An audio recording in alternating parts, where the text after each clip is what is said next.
Morning, स्वागत है आपका personal finance bulletin money morning में। मैं हूं मीनू शर्मा और आप देख रहे हैं पर्सनल फाइनेंस की बड़ी खबरें जो डालती हैं आपकी जेब और जिंदगी पर असर। तो चलिए बिना वक्त ज़ायर करे करते हैं आज के बुलेटिन की शुरुआत।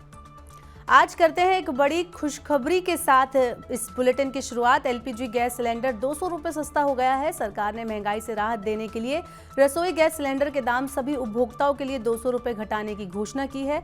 केंद्रीय मंत्रिमंडल ने सभी 33 करोड़ रसोई गैस उपभोक्ताओं के लिए एलपीजी सिलेंडर के दाम 200 रुपये कम करने का निर्णय लिया। उज्ज्वला योजना के लाभार्थियों को कुल 400 रुपये की गैस सब्सिडी मिलेगी। उन्हें पहले से ही 200 रुपये की सब्सिडी मिल रही है।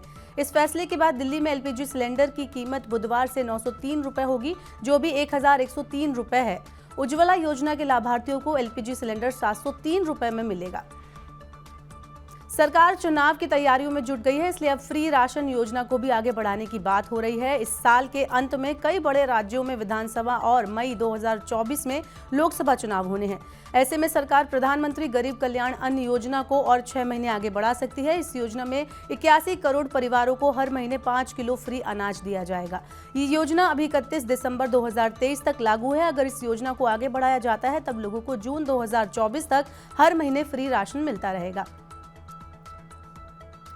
यस बैंक ने सेविंग अकाउंट के इंटरेस्ट रेट में बदलाव किया है। सेविंग अकाउंट पर ग्राहकों को 3.5% से लेकर 7% तक ब्याज दर की पेशकश की जा रही है। सेविंग अकाउंट पर इंटरेस्ट रोजाना के हिसाब से कैलकुलेट होगा और इसका भुगतान तिमाही आधार पर जमा किया जाएगा। 1 लाख रुपए तक के डेली बैलेंस पर 3.5% इंटरेस्ट रेट मिलेगा। वहीं 1 लाख से 5 लाख रुपए से कम के बैलेंस पर 4.25% इंटरेस्ट रेट मिलेगा। सेविंग अकाउंट में 10 लाख रुपए और इससे ज्यादा जमा पर बैंक 7% के हिसाब से ब्याज देगा। अब खबर रोजगार से जुड़ी हुई। राष्ट्रीय करियर सेवा पोर्टल पर 10 लाख से ज्यादा नौकरियां उपलब्ध हैं। श्रम मंत्रालय ने बताया कि 10 लाख सक्रिय रिक्त पदों में से लगभग 1/3 पद नए छात्रों के चयन के लिए रिजर्व रखे गए हैं। राष्ट्रीय करियर सेवा पोर्टल पर पंजीकृत खाली पद तकनीकी सहायता अधिकारियों, बिक्री अधिकारियों, डाटा एंट्री ऑपरेटर, लॉजिस्टिक अधिकारियों, सॉफ्टवेयर इंजीनियरों आदि से जुड़े हुए हैं। अल नीनो की वजह से इस साल का मानसून 8 सालों में सबसे खराब रह सकता है। आशंका है कि इस साल मानसून सीजन में औसत बरसात सामान्य के मुकाबले 8% कम रह सकती है। ऐसा हुआ तो साल 2015 के बाद मानसून सीजन में सबसे कम बरसात होगी। अल नीनो की वजह से अगस्त के बाद सितंबर में भी सामान्य से कम बरसात की आशंका जताई गई है। सितंबर में मानसून की बरसात को लेकर मौसम विभाग का आधिकारिक अनुमान अगस्त अंत में जारी होगा। मानसून की बरसात में कमी की वजह से देश में खरीफ दलहन की उपज घटने की आशंका जताई जा रही है, जिस वजह से दालों के दाम बढ़ना शुरू हो गए हैं। चावल निर्यात पर सरकार की सख्ती का असर दिखने लगा है। हरियाणा में पूसा बासमती 1509 धान की कीमतों में 300 रुपये क्विंटल की गिरावट दर्ज की गई है। बासमती चावल के निर्यात के लिए $1200 प्रति टन का न्यूनतम निर्यात मूल्य घोषित करने के बाद धान की कीमतों में गिरावट आई है।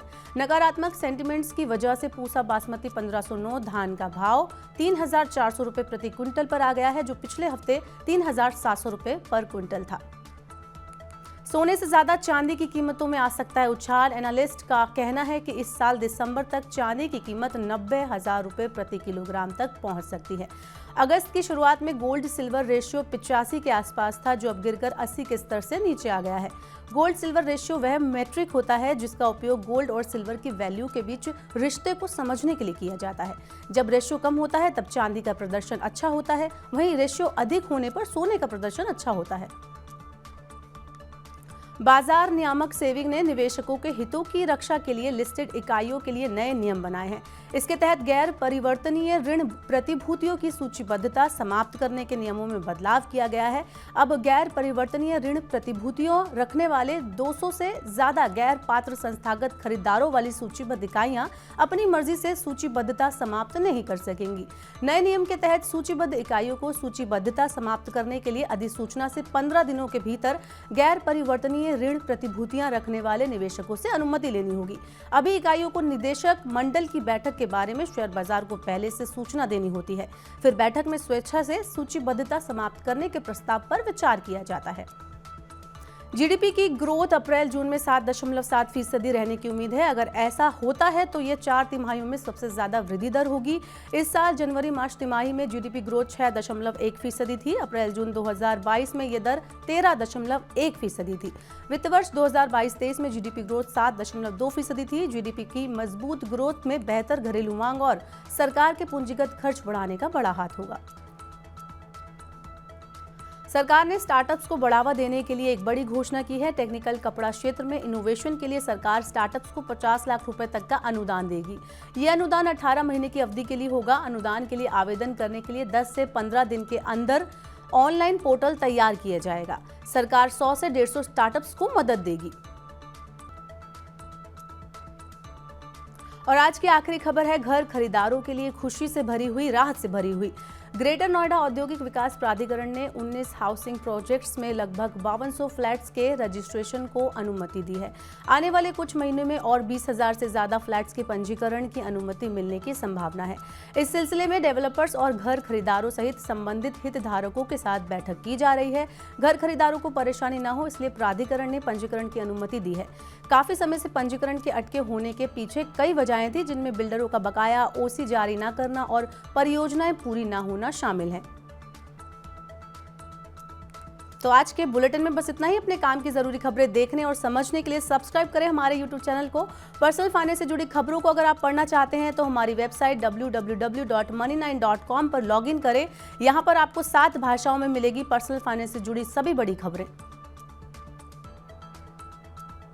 वहीं खास कार्यक्रम अगर आप देखना चाहते हैं तो मनी9 की ऐप को जरूर डाउनलोड कर लें। बने रहिए मनी9 के साथ। अब आपसे होगी कल मुलाकात। नमस्कार।